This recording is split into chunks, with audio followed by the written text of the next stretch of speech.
Hi everyone, welcome to my YouTube channel. In this video I will show you how you can create a password for your Excel file in just a few clicks. So it's very simple method. Go to file, save as, browse. Here down you can see this tool option. Click on this and click on the third one, general option. Here you can type your password. Press OK. Again type your password. Press OK and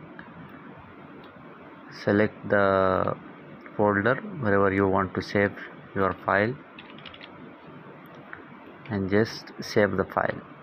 Now we will close this and we will see if the file open with the password or not.